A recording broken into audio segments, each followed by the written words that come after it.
السلام عليكم ورحمة الله.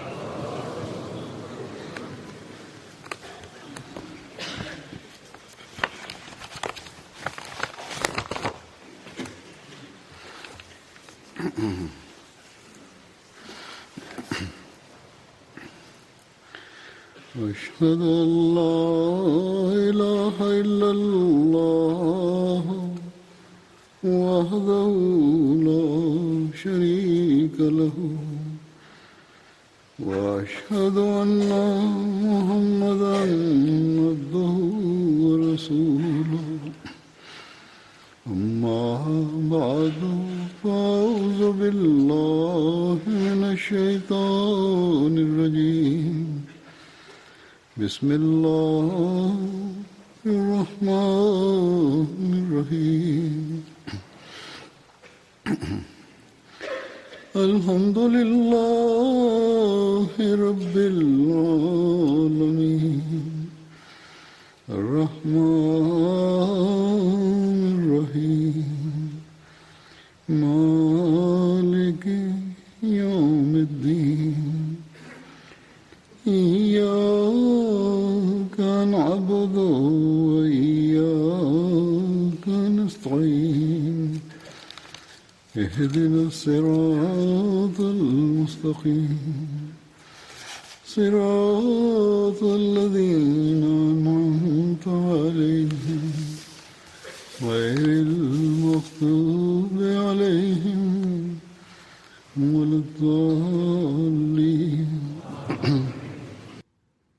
Bismillahirrahmanirrahim. Hazur kaže, Ahmedija muslimanska zajednica obilježava 20. februar prema predskazanju u vezi Musleh Mauda, obećanog sina, obećanog reformatora, i zbog toga džemat pravi skupove da bi se prisjetili ovog predskazanja. Iako sam ovo već mnogo puta rekao, ali zbog novih Ahmedi muslimana i zbog djece želim ponovo da napomenem da mi ne slavimo rođenje Hazreti Halifatul Mesih II. Radije mi obilježavamo ovaj dan zbog toga što se to predskazanje u vezi njega ispunilo. Predskazanje koje je dato obećanom Mesiji alejhi selam od uzvišenog da bi dokazao superiornost Islama. Ovo mu je predskazanje objavljeno 3 godine prije rođenja Musleh Mauda radijallahu anhu. I u njemu su bile dobre vijesti u vezi obećanog sina, to jeste Musleh Mauda, koji će da bude veliki sluga Islama. A ovo predskazanje je bilo kao znak protivnicima obećanog Mesije. Jučer je bio 20. februar i 134 godine kako je ovo predskazanje objavljeno je prošlo. I ovo je služilo kao sjajan znak više od 100 godina.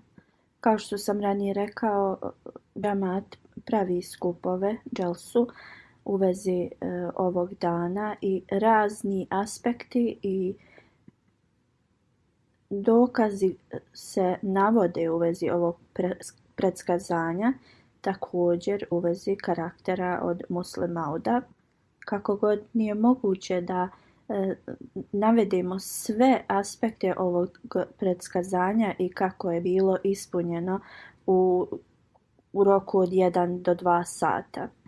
Onda ako to ne možemo postići na tim skupovima, naravno da u jednoj hudbi se ne može sve reći u vezi ovog predskazanja.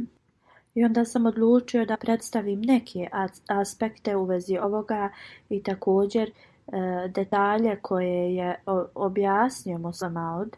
Što više slušati i čitati u vezi toga šta je Musleh Maud sam napisao donosi neki veću radost i uzbuđenje.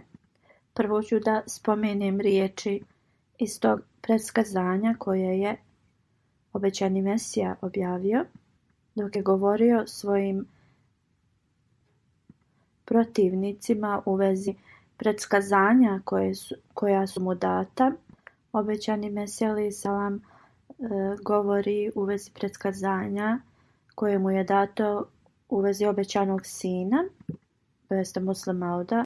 Obećani Mesija alejhi selam kaže: prvo predskazanje koje mi je uzvišeni, najmilostiviji gospodar dao, gospodar koji ima moć da uradi sve što on želi, vječna hvala neka je njemu i neka je najuzvišenije njegovo ime. Objavio mi je predskazanje i rekao: dajem ti znak moje milosti, ono što si ti molio od mene. Čuo sam tvoje molitve i uslišao sam ih. I dao sam ti milost i učinio tvoj put u Ludijanu znak blagoslova, izvor blagoslova za tebe. Onda znak moći milosti je dat tebi, znak dobrote, znak dobročinstva i ključ uspjeha ti je dan i pobjede. Neka je mir na tebe.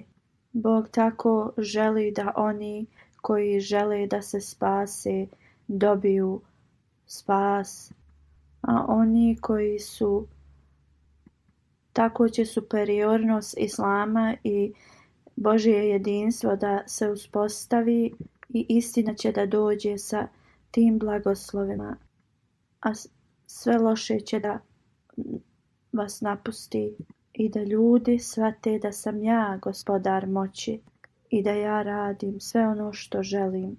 To jeste da je Allah najuzvišeniji i moćniji i da on može da uradi što god želi. I da oni vjeruju da sam ja uz tebe. Uzvišeni Allah je objavio obećanom Mesiji alejhi selamu. Znači da oni vjeruju da sam ja uz tebe.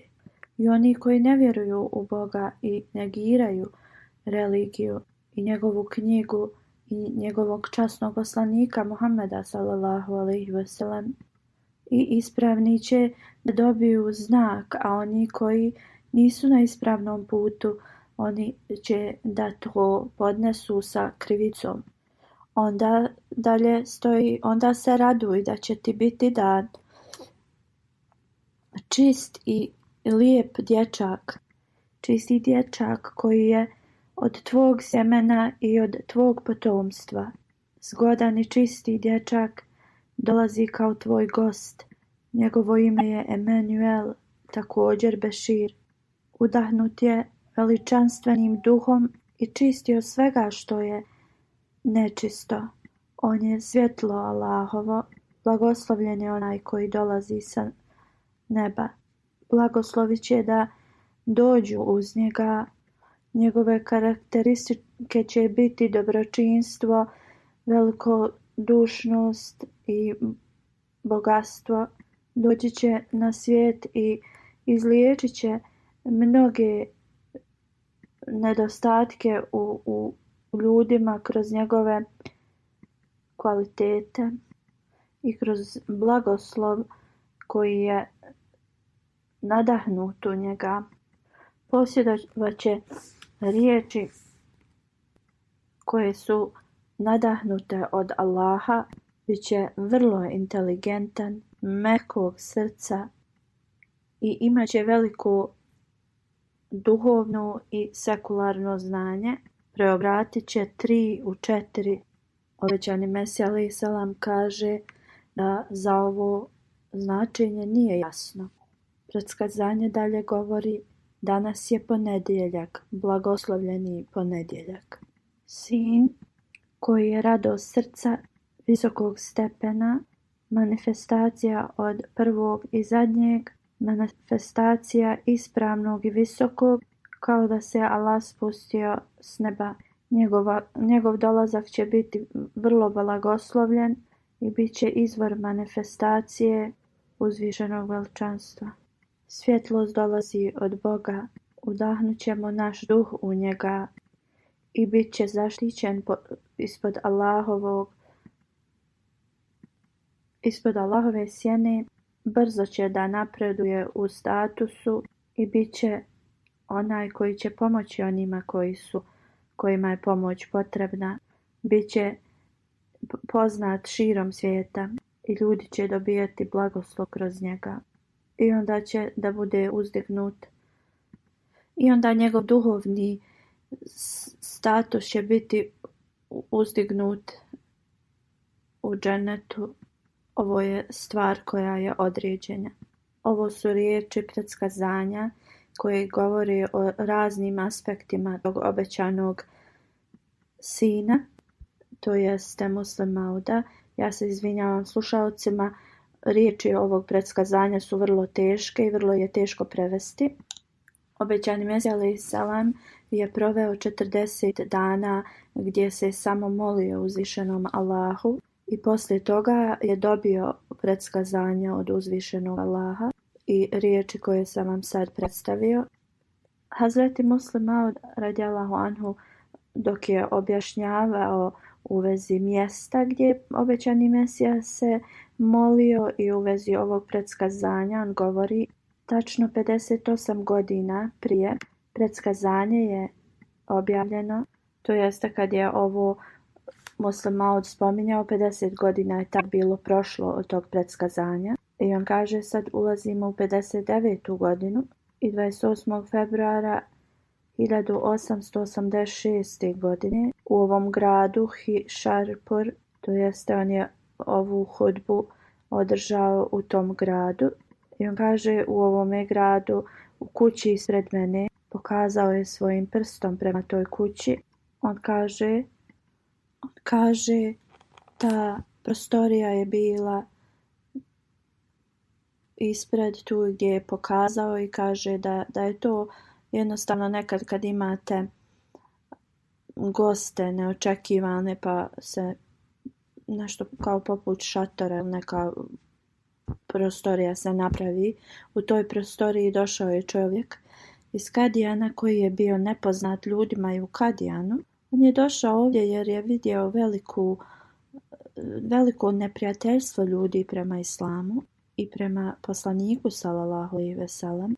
Hazreti Muslim Maud dalje govori: on je došao tu da se moli u samoći u svome gospodaru i da traži znak i pomoć njegovu. 40 dana se izolovao od drugih i molio se svome gospodaru. I poslije 40 dana njegove molitve uzvišeni Allah mu je dao znak. Rekao mu je da ne samo da ću da ispunim moje obećanje, da ću da proširim tvoje ime u svaki kutak svijeta, ali da bi ovo ispunio na još bolji način, podarit ću ti sina koji će da ima posebne kvalitete. On će da proširi islam u sve krajeve svijeta. Objasnit će ljudima časni Kur'an. Biće znak milosti i dobročinstva. I imat će veliko vjersko znanje i sekularno. Ovo je vrlo važno za uspjeh islama. Slično uzvišeni Allah će mu podariti dug život, toliko da će njegova slava da se proširi na sve krajeve svijeta. Hazur kaže i danas, gdje god je džemat gdje se nalazi, govori o ovome predskazanju i o ovom obećanom sinu. Kad je ovo predskazanje bilo objavljeno, protivnici su počeli da govore kakvo je ovo predskazanje. Rekli su svak može reći da će im se sin roditi. A ovo je također na ovo je obećani Mesija odgovorio na ove njihove optužbe.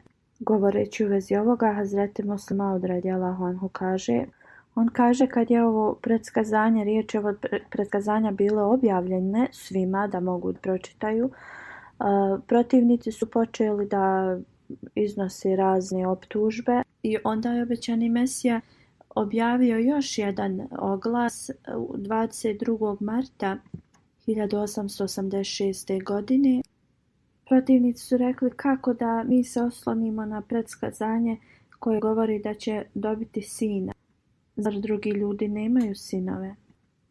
Ponekad neki ljudi ne dobiju sina, samo kćerke, ali u drugom slučaju vrlo je često da ljudi imaju i sinove.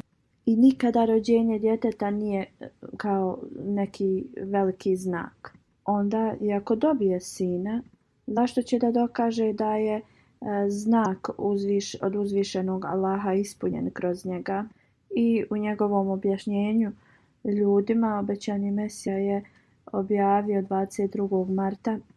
Rekao je, ovo nije samo predskazanje, ovo je veličanstveni znak od uzvišenog koji mi je poslao blagoslovljeni uzvišeni Allah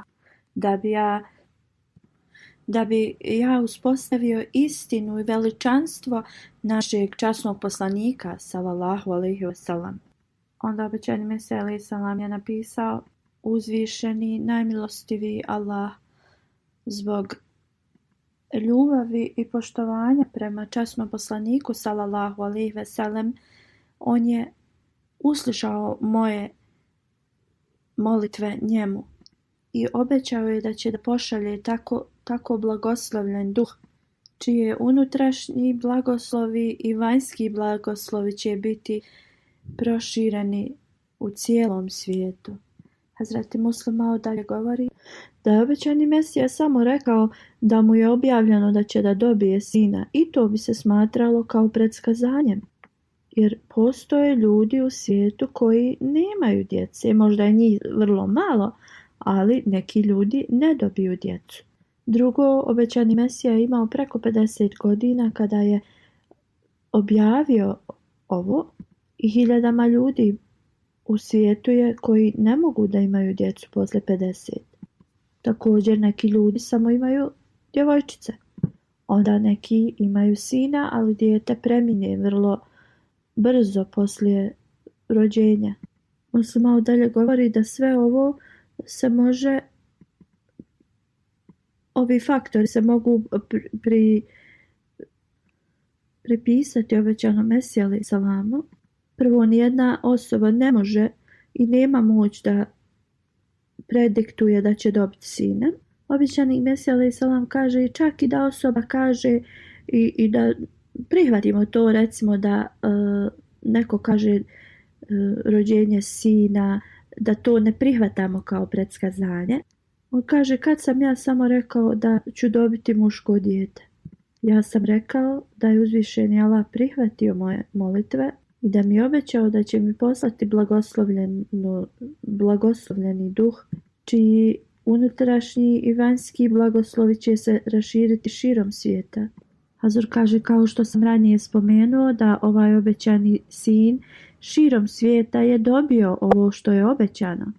I svaka misija i centar izvan Indije je znak ovog ispunjenja. U toku Muslim Mauda širom svijeta misije su se proširile i nastavljaju se do dan danas. Onda neki ljudi su govorili kao rođenje tog sina trebalo se desiti 200 ili 300 poslije obećanog Mesije. Muslim Maud govori u vezi toga zašto se to trebalo da desi u toku života obećanog Mesije. Jer neki ljudi govore, on kaže da će se taj sin roditi iz potomstva obećanog Mesija alejhi selama možda 300 ili 400 godina poslije. I oni kao govore da se to ne može desiti trenutno. Hazreti Muslim Maud kaže, ovi ljudi trebaju da se boje Boga i da obrate pažnju na riječi ovog predskazanja i trebaju da razmisle. Obećan Mesija alejhi selam je rekao da mnoge optužbe protiv islama su bile to da nema više znakova, da ne može pokazati nikakve znakove. Kada je Lek Ram govorio, ako je islam istinita vjera, neka pokaže neki znak. Interman također je govorio isto. Onda je obećani Mesija se molio, o gospodaru moj, podari mi znak koji će pokazati ovim ljudima koji žele znak i pokaži takav znak koji će da ubijedi ljude. Onda on kaže da li ima ikakve logike za ove ljude koji govore da će se to desiti 200-300 godina poslije. To je isto kad neko kuca na vrata i kaže brate daj mi vode, previše sam žedan. I osoba kaže, taj iz kuće, ja sam poslao pismo u Ameriku i dobit ću neko izvrsno piće i bit će spremno sljedeće godine. I osoba koja nema svoj razum ne bi ovo pomislila i pripisala nešto ovakvo Bogu i poslaniku sallallahu alejhi ve sellem. Hazret Muslima dalje govori, mnogi Hindu tad su u Kadijanu govorili ako Bog Islama ima moć da pokaže znak, treba da bude pokazan. I onda je se obećani Mesija skrušeno molio uzvišenom Allahu da mu pokaže znak i da pokaže drugima da je Allah uz njega. I onda taj znak se morao da manifestira vrlo blizu od kad se on molio. Dok su ti ljudi još bili živi koji su tražili te znakove. I to se zaista i desilo kada sam rođen 1889.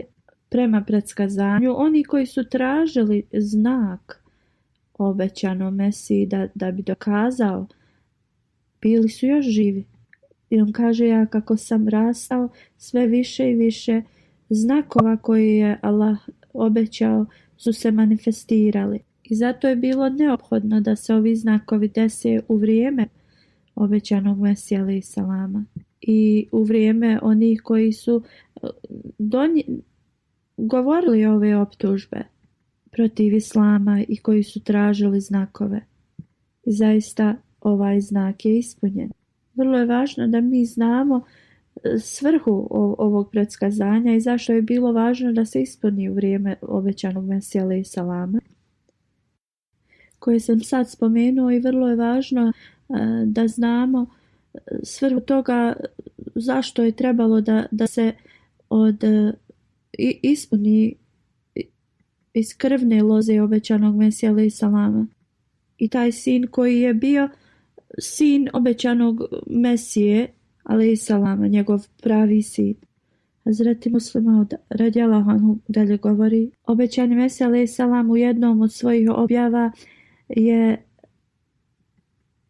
oglasa je napisao 20. februara 1886. godine. Uzvišeni Allah mi je rekao da ovaj znak koji je objavljen ima mnogo predmeta. Na primjer, prvo, oni koji žele život bit će sačuvani od kandži smrti. Oni koji su ukopani u svoje mezare će da izađu. Drugim riječima, to znači oni koji su duhovno mrtvi će da se duhovno oživi. Obećani Mesija kaže, ako se ljudi smatraju da će se ovo ispuniti poslije 400 godina, onda bi to značilo oni koji žele život na današnjici ostaće u tome mrtvom stanju. Jedino poslije 400 godina će dobiti taj duhovni život. Kako god, ovo je jasno netačno. Obećani Mesija dalje govori, moje dove 40 dana su bile radi toga da Allah manifestuje znak koji će da bude znak onima koji govore da Bog Islama nije živi, da ne može da podari znak. I oni koji odbacuju časnog poslanika sallallahu alejhi ve sellem mogu da dobiju dokaz da uzvišeni Allah manifestuje znak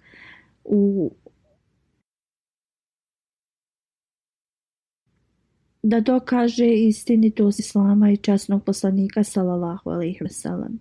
Kako iko može da prihvati to da će se ovo predskazanje ispuniti 400 godina poslije? Riječi također ovog predskazanja su bile da veličanstvo Islama će da bude uspostavljeno i vrlo je jasno da ljudi u ovog vremena ne znaju koje su veličine Islama, niti Božje riječi su im jasne, ali prema nekim ljudima to znači da veličanstvo i istinitost Islama i sve ljepote Islama će morati da pričekaju još 300-400 godina da budu pokazane. Kad svi ovi ljudi budu umrli i njihova djeca i djeca njihove djece, kao tad će to da se ispuni. Onda recite mi da li iko može da prihvati ovakve riječi. Obećani Mesija alejhi selam dalje govori: treća svrha ovog predskazanja jeste da sva neistina može da nestane, a istinitost da se obznani. Značenje ovoga je vrlo jasno, da istina nije vrlo jasna i da je laži nadjačavaju, a uzvišeni Allah želi da takav znak bude pokazan, da neprijatelji Islama budu ušutkani. Kroz logično razmišljanje i racionalne argumente i da im ne ostane ni jedan izbor osim da je Islam istina i da sve druge religije koje stoje kao opozicija njoj su neispravne. Četvrta svrha ovog predskazanja jeste da ljudi znaju da je Bog veličanstven i najmoćniji i da Bog radi ono što On želi. I kako ljudi mogu da vjeruju da je uzvišeni Allah moćan i najmoćniji ako njegov znak će tek da dođe nakon 300-400 godina? Kako lekram da ikakvo značenje ovom predskazanju i koji govori da znakovi obećanog Mesija, časnog poslanika sallallahu alejhi ve sellem su neispravni i koji govori da je Islam mrtva vjera i da oni nakon 400 godina tek tad počnu da vjeruju da je uzvišeni Allah najmoćniji. Kako će i nakon 400 godina da i ovo ubijedi kad oni tad neće biti ni živi? I oni će reći da ne mogu da prihvate nešto što će doći nakon 400 godina. Činjenica je da svak može to reći, ali najvažnije je kad taj znak je ispunjen u tom vremenu kad se kaže da će doći. I kad znak koji dokazuje da gospodar Islama je taj koji je najmoćniji. I zbog toga taj znak treba da bude ispunjen. Obećani Mesija alejhi selam dalje govori: peti razlog jeste da ljudi mogu da budu ubijeđeni da je uzvišeni Allah uz mene. To jeste da uzvišeni Allah pomaže obećanog Mesija alejhi selam. Ako će ovo da se ispuni 400 godina posle obećanog Mesije, kako ljudi u vremenu obećanog Mesije da budu ubijeđeni da je uzvišeni Allah uz njega? Onda šesti razlog jeste da oni ljudi koji ne vjeruju u Boga i odbacuju njegovu religiju i njegovu knjigu i njegovog časnog poslanika sallallahu alejhi ve sellem, ti ljudi mogu da vide taj manifestovani znak sami. To jeste ti ljudi tog vremena će da dobiju znak koji pokazuje istinitost Islama, a ne poslije 400 godina kad bude i ovi ljudi i svi njihovo potomstvo bude izumrlo. Znači tu nema logike. Sedma svrha ovog predskazanja jeste da pokaže da ovi koji su protivnici, da oni se pokažu kao lažovi. I da se dokaže da ti koji su govorili da će se to ispuniti nakon 400 godina, da su oni lažovi jer će se ovo ispuniti u vrijeme obećanog Mesije. Znači ovo predskazanje je bilo da će Muslih Maud, taj obećani sin, biti dijete obećanog Mesija alejhi selam. Tako kao što je predskazanje reklo da će on biti od tvog sjemena i tvog potomstva. I ovo ne znači da će on biti poslije iz potomstva obećanog Mesije. Radije ovo je se odnosilo na sina obećanog Mesije. 52 godine hilafeta od Hazreti Muslih Mauda je bilo kao jedna sjajna zvijezda koja je sijala iznad svijeta. Čak i oni koji nisu pripadnici džamata govore pozitivno o znanju Hazreti Muslih Mauda i njegove mudrosti. I detalji ovih njihovih riječi se mogu naći u literaturi od džamata, ali Hazur kaže: ako počnem da govorim i o ovome, treba toliko puno vremena. Hazreti Halifatul Mesih II svojim vlastitim riječima je rekao da je on taj obećani san Muslih Maud. Neki ljudi govore da on nije to objavio, da je on bio Muslim Maud. On je ovo objavio 1944. godine. On kaže, ja govorim ovo poslije zakletve uzvišenom Allahu, da ja sam taj Muslim Maud koji se spominje u predskazanju. I uzvišeni Allah me je učinio da budem to ispunjenje koje je dato obećanom Mesiju u tom predskazanju. Kogod misli da sam ja slagao na bilo koji način u vezi ovog, mogu da uđu u mubahilu, to jeste kada se dvije osobe mole gospodaru i koja je god od njih neispravna, završi vrlo lošim krajem, ili da se zakonu Bogom i na takav način da ako lažu neka ih zadesi Božja kazna, i da kaže da ga je informisao uzvišeni Allah da ta osoba je slagala. U tom slučaju uzvišeni Allah će da pošalje svoj odgovor na to ko laže ako govori istinu. Kako god niko od protivnika Muslim Mauda nije došao da prihvati ovo i da ide protiv njega na ovakav način, niti oni članovi džamata koji su se poslije odvojili od džamata. Hazreti Muslim Maud kaže da ako je to istina, kao što neki ljudi su klemali, govorili da su u snu to dobili, kao da je Muslim Maud nije ispravna osoba i onda su napustili, neka to napišu riječima i neka objave javno. On kaže, ja ću također napisati i ja sam ubijeđen da će ti ljudi biti postiđeni i osramoćeni na takav način da će se sjećati decenijama poslije. Tako uzvišeni Allah mi je objavio kroz objavu da to predskazanje koje su ljudi očekivali je ispunjeno kroz mene, kroz skrušenost moju. Uzvišeni Allah je poslao dokaze neprijateljima Islama da jasno vide da je Islam istinita religija uzvišenog Allaha i da je Muhammed sallallahu alejhi ve sellem istinski poslanik, Božji poslanik, i da je obećani Mesija alejhi salam istinita osoba koju je uzvišeni Allah postavio i poslao. Oni koji govore da je Islam lažna religija, oni su lažovi, i oni koji govore da je poslanik sallallahu alejhi ve sellem bio lažov su oni koji lažu.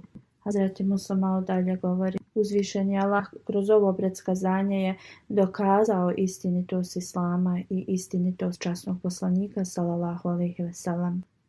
Kaže, ko je imao mogućnost da da ovakvo predskazanje tačno 58 godina prije, da će biti blagoslovljeni sa dječakom u roku od 9 godina i da će status tog dječaka da brzo bude uzdignut i da će biti poznat krajevima svijeta, širom svijeta, i da će da širi poruku Islama širom svijeta i časnog poslanika sallallahu alejhi ve sellem široko i naširoko i daleko. I da će da bude ispunjen sa vjerskim znanjem i ovo svjetskim znanjem, i da će uzvišeni Allah da manifestuje kroz njega svoje veličanstvo, i da će da bude živi znak Božje moći i Božje milosti. Također da će da bude znak njegove blizine. Ovo nijedna osoba ne bi mogla da izjavi sama od sebe. Radi uzvišeni Allah je bio taj koji je objavio ovo, i uzvišeni Allah je se pobrinuo da se ispuni. Muslim Maud radijallahu anhu govori, Allah je ispunio ovo obećanje kroz osobu za koju su doktori bili zabrinuti. Da li će da preživi ili da će, govorili su da neće da dugo živi. Drugim riječima, kad je Muslim Maud se rodio, doktori su bili zabrinuti da li će on da preživi. Muslim Maud govori, da je jedan doktor, kad je on bio mali, rekao da je musliman dobio tuberkulozu i da treba da se pošalje negdje na planinske regione. Obećani Mesija me je poslao u Šimla, ali kad sam otišao, ja sam želio da se vratim kući i vratio sam se vrlo brzo. Nije postojao ni jedan dan da nisam bolovao od nečega, ali i dalje uzvišeni Allah mi je sačuvao život i manifestovao je ovo predskazanje kroz mene. I dao je dokaz ljudima o istinitosti Islama i Ahmedijata.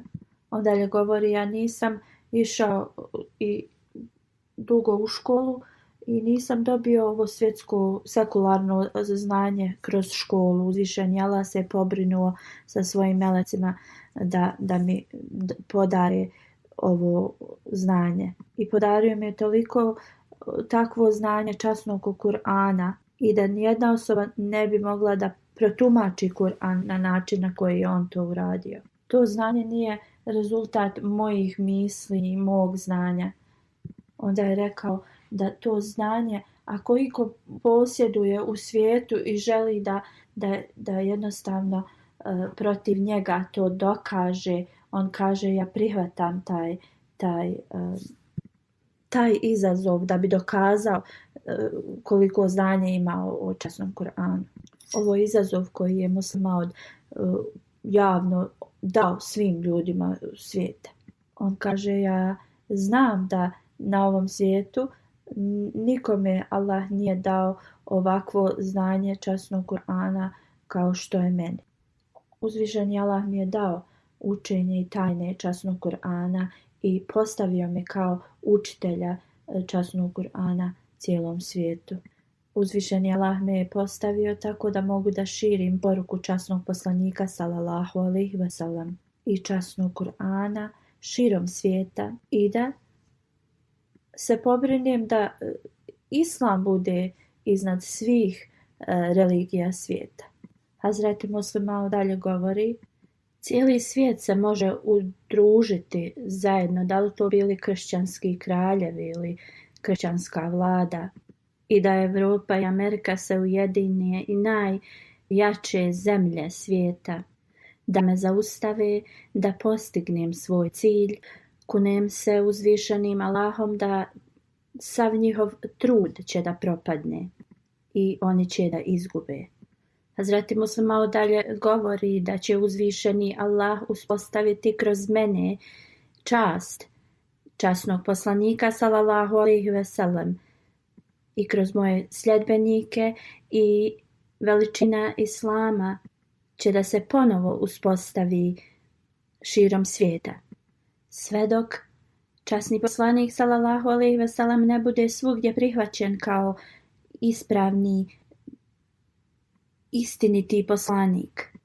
Hazur kaže, kao što sam spomenuo, 52 godine hilafeta Muslima radijallahu anhu je dokazao ovo predskazanje.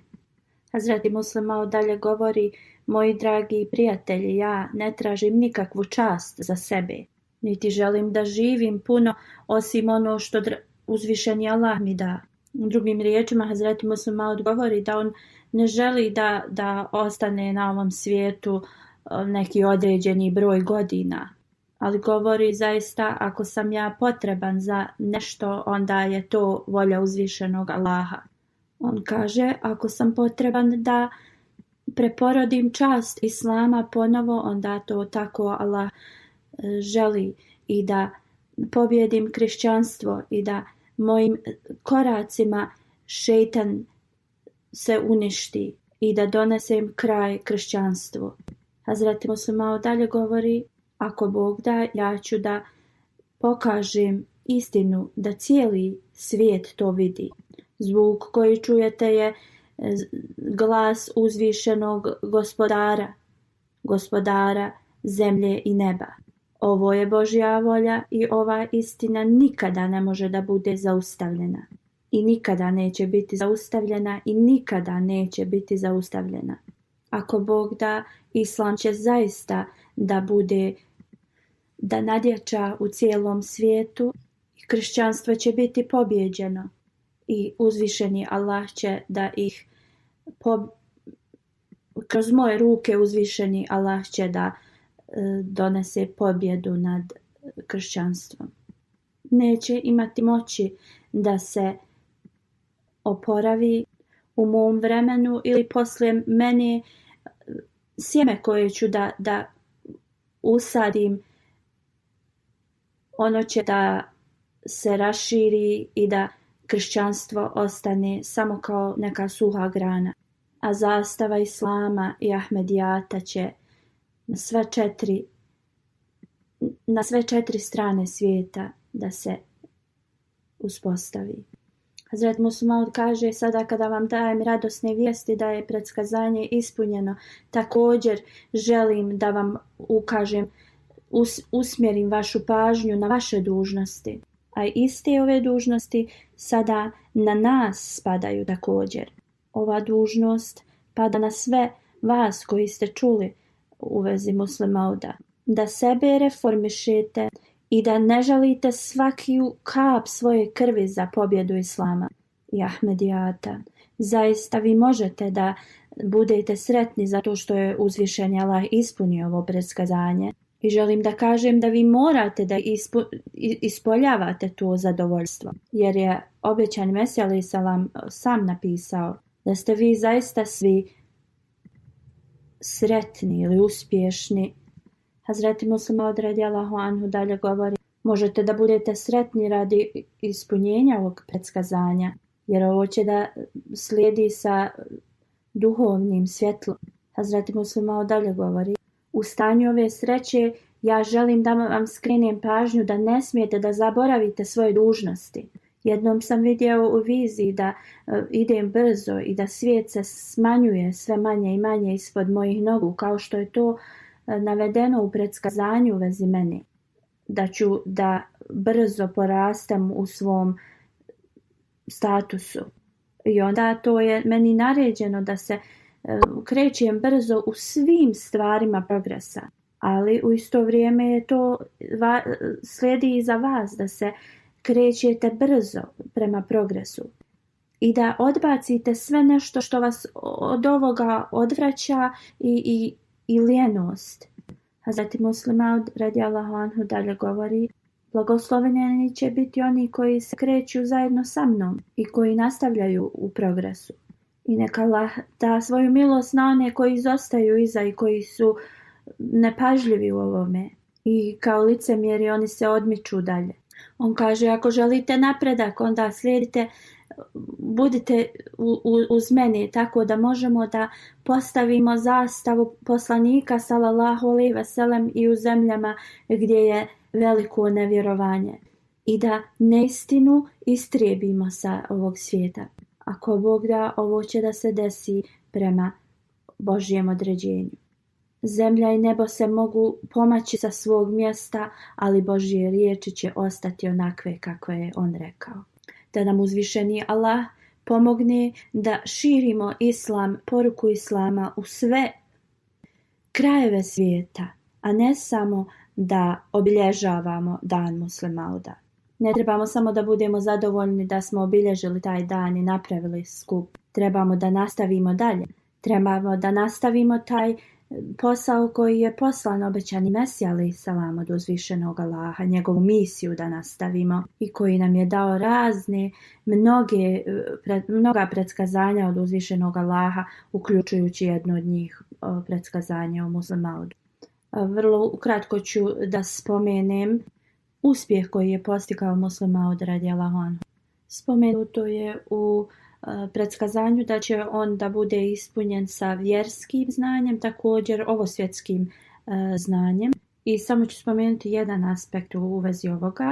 Mnoge knjige koje je on napisao su objavljene, u mnogim brojevima su te knjige i također oni koji mogu da čitaju i razume Urdu bi trebali da ih pročitaju. Neke njegove knjige su prevedene na engleski također.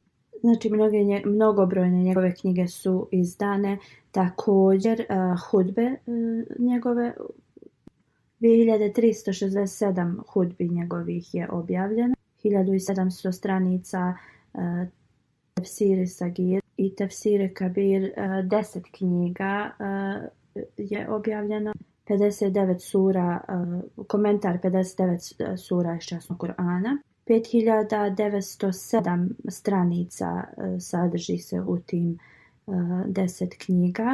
Također njegov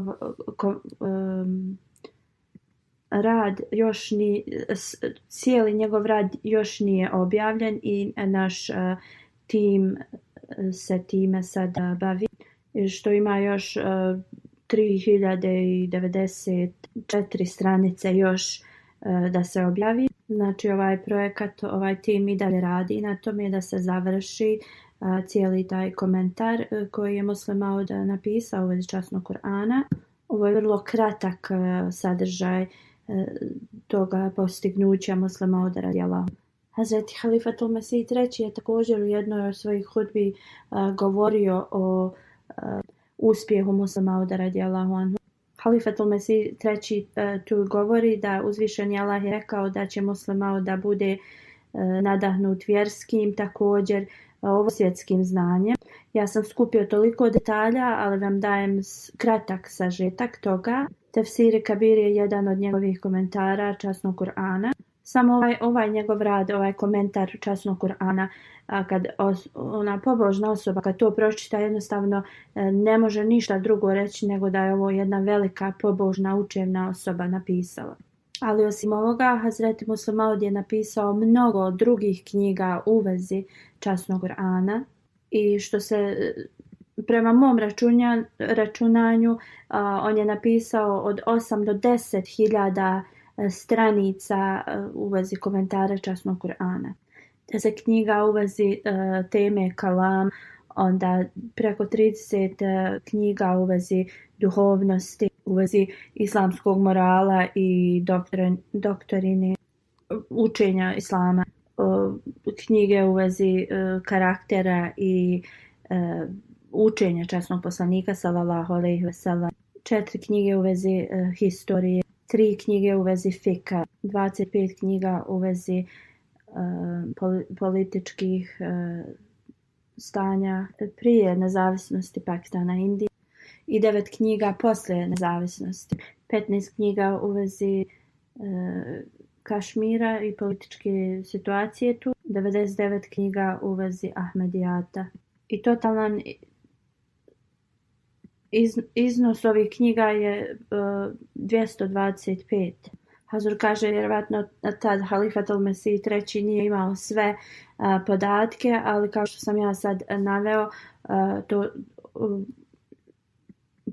ti su podaci, ali u svakom slučaju Halifatul Mesih III kaže kogod je pročitao njegovu knjigu, oni bi govorili da niko drugi ne može napisati ovakvu knjigu. On je također imao veliko razumijevanje u vezi političkih nauka i njegovi najviši protivnici su također morali da slože da u vezi njegovog znanja. U svakom slučaju Halifatul Mesih III kaže ja ne mogu da detaljno opišem jedan aspekt njegovog znanja. Ovo je vrlo mali report u vezi toga. I ovdje ću da završim i da uzvišeni Allah pošalje hiljadama blagoslova na Muslim Mauda radijallahu anhu i da nastavi da uzdiže njegov status. I kao što je sin obećanog Mesija alejhi selama imao to žar u svom srcu za islam, da uzvišeni Allah to stavi u naša srca i da uvijek budemo spremni da služimo islam i da budemo ubrojani u one koji su zaista služili svoju vjeru, a ne oni iz riječi Muslim Mauda koji je rekao nemoj da bude to stanje da zajednica bude oštećena u vaše vrijeme, da nam se ne desi da naše buduće generacije budu oni koji će naškoditi našoj zajednici. Radije da nastave da budu odlični u svim stvarima svoje vjere. Poslije džume klanjaću 2 dženaze u odsustvu. Cijenjena Merijem Elizabeth Sahiba Ona je bila druga supruga od cijenjenog Malik Umar Ali Kokar Sahib Rais Multan. On je bio emir Multana. Preminula je u 86. godini na lillahi wa inna ilaihi rađiun. Ovo je bio nezgodan slučaj. Bile su u liftu, ona i njena kćerka, i lift se je pokvario i desila se nesreća da majka nije preživjela. Njena kćerka je u bolnici trenutno. Ona je rodom iz Njemačke, živjela je u Hamburgu. 1952. je prihvatila Ahmedijat i udala se za Malik Umar Kokar Sahib. Odselili su u Pakistan i posle kad je njen muž preminuo, vratila se u Njemačku i onda ponovo se vratila u Pakistan. Ona je bila musi, također redovna u svojim namazima, u svom postu. Vrlo je bila redovna u namazima, posebno prema izlasku i zalasku sunca. Redovno je učila Kur'an. Njena djeca pišu da je ona se udala, da im je govorila udala sam se za vašeg oca 1952. godine i bejat i nika je uradila u vrijeme kad je Abdul Latif imam bio u Njemačkoj. Ona kaže da se je preselila posle braka u Pakistan i na početku je živjela u kući gdje je njegova prva žena bila i uvijek je pokazivala poštovanje prema njegovoj prvoj supruzi. Kad se je preselila u Pakistan, tu je dobila učitelja, neku osobu koja je podučavala kako da klanja i da uči Kur'an. I prvu knjigu koju je pročitala od obećanog Mesije je bila Filozofija učenja Islama. Zato što je živjela u Pakistanu, znala je da priča urdu. Merijem Sahiba je imala 2 djece, sina i kćerku, i kada su trebali da se ženi i udaje, prva supruga njenog muža, ona je dala njoj da odluči za to. Jer je ona bila starija od nje i rekla je da bi ona trebala da odluči koji je najbolji izbor za njih dvoje. Tarik Ali se zove njen sin, a kćerka Tahira, da uzvišeni Allah joj podari njegov oprost i uzdigne njen status. Sljedeća dženaza je od Džahid Fares. On je imao 12 godina. Inna lillahi wa inna ilaihi rađiun. Njegov otac je Tarek Nuri i majka Tijetul Aziz Hatidža. Faruk Ahmed Khan je njegov djed. On je najstariji unuk od Navaz Amtul Begum Sahiba. Njegov djed i mnogi njegovi prijatelji su mi pisali da je on posjedovao mnoge kvalitete. Ovaj dječak da je bio vrlo kulturan, imao veliku ljubav prema hilafetu. Uvijek bi redovno pisao, mi kaže Hasu. Bio je vrlo ponosan što je Ahmedi i to je otvoreno govorio, i to da neko radi u Pakistanu je vrlo velika stvar. Redovno je slušao moje hudbe i on je bio vakvena. Uvijek bi prisustvovao vakvena časovi i uvijek bi išao prema programu vakvena. Trenutno je učio kasidu obećanog Mesija alejhi selama. Redovno je davao za tahrike džedide vakfe džedid. Redovno je išao u namaz centar da klanja svoje namaze. Obavezno je obraćao pažnju na namaz u džamatu i redovno je učio časni Kur'an poslije sabaha. Mnogi njegovi prijatelji su pisali da je on imao prelijep glas. On je bio 7. razred i desio se požar od generatora u kući i on je zadobio velike opekotine. Prvo su doktori rekli da se njegovo stanje poboljšava, ali poslije dobio infekciju tih rana i njegovi organi su počeli da imaju probleme od toga. Preminuo je u bolnici. On je bio mlado dijete i zaista djeca u tim godinama idu u džennet i da mu uzvišeni Allah podari status da bude blizu svojih voljenih koji su preminuli. Njega je njegova majka sama odhranila. Napustio ih je njegov otac i nikada nije imao nikakav kontakt s njima. Znači odgojila ga je njegova majka i roditelji od njegove majke. Da im uzvišeni Allah podari sabor da da podnesu ovu tragediju. Tahira Begum sahiba je njegova nana, koja je kćerka od Merijem Begum sahiba i njegova nana je osoba koju sam ja spomenuo da je bila sa svojom majkom u tom liftu i da je i ona u bolnici. Da joj Allah podari dug i zdrav život i da joj podari da vidi svoje potomstvo kako napreduje. Njegov rođak piše da u toku, dok je boravio u bolnici, često bi ili bio u nesvijesti ili jednostavno bi ga prenosilo, ali bi odmah pitao da li je on klanjao svoj namaz. Ako bi mu rekao da nije klanjao, on bi odmah počeo da klanja svoj namaz ležeći. Hazur kaže da uzvišeni Allah podari sabur njegovoj majki i i njenim roditeljima i također da uzdigne njegov status u džennetu.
الحمد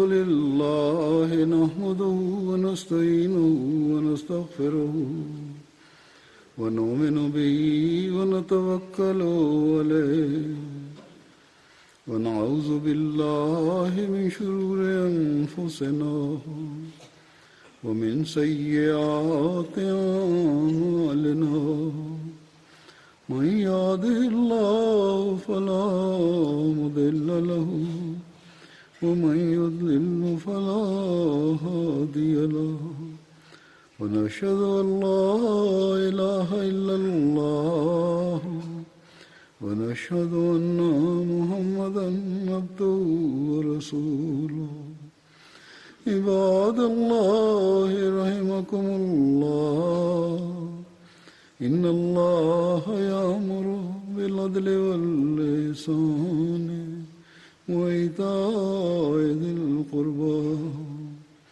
وينهى عن الفحشاء والمنكر والبغي يعظكم لعلكم تذكرون اذكروا الله يذكركم وادعوه يستجب لكم ولذكر الله أكبر